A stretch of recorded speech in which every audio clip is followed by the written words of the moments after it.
Hi mga mahal, ang ating topic ngayon ay tinatanong ni Ernest. Ang tanong niya ay, ilan ba ang butas ng isang babae? So yan ang ating pag-uusapan for today's video. Interesado ka bang malaman kung ano ang kasagot?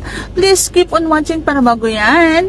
Kung bago ka pa lang sa akin channel, please consider to like this video and subscribe my channel. Ilan nga ba ang butas ng isang babae?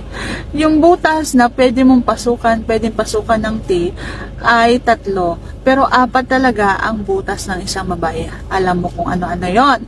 Una, siyempre, yung bulaklak, yung pinakabutas ng bulaklak. Pangalawa, yung bibig. Pangatlo, yung puwit. At pang-4, na hindi mo pwedeng pasukan kasi sobrang liit nun, yung dinadaanan ng ihi. So, yan lang naman yung mga butas ng isang babae na pwede mong pasukan. Huwag mo lang isasama, syempre, yung nasa daanan ng ihi. Yun, matatagpuan yon doon sa ibabaw ng pasas. Ayan, doon lumalabas yung ihi.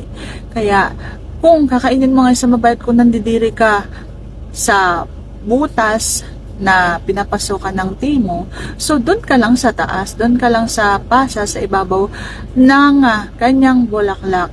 Yun. So, doon hindi mo malalasahan yung sarili mo. Kasi, pasas lang yon. Ang dumadaan lang doon ay yung ihi niya. Okay?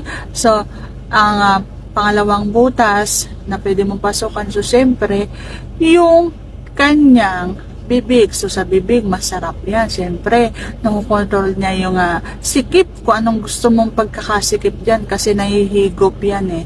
Yung bang lumulubog pa yung panga, para mas masikipan ka. At yun nga, yung butas ng puwet. So, sa puwet naman, ako kasi, hindi ako pumapayag na gagawan ako sa puwet. Ayan.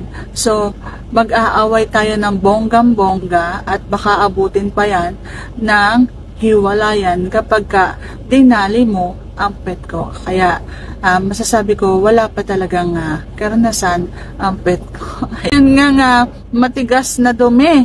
Ang sakit-sakit na, yun pa kayang matigas na kahoy. Ipapasok mo doon. So, mag-aaway talaga tayo ng bongga kapag pinilit doon sa puwet. Ang sagot sa tanong mo na ilan ang butas ng babae, so yun, 3 ang pwede mong pasukan at yung pang-4 ay hindi mo pwedeng pasukan. Sana sagot ko ng tama ngayong tanong.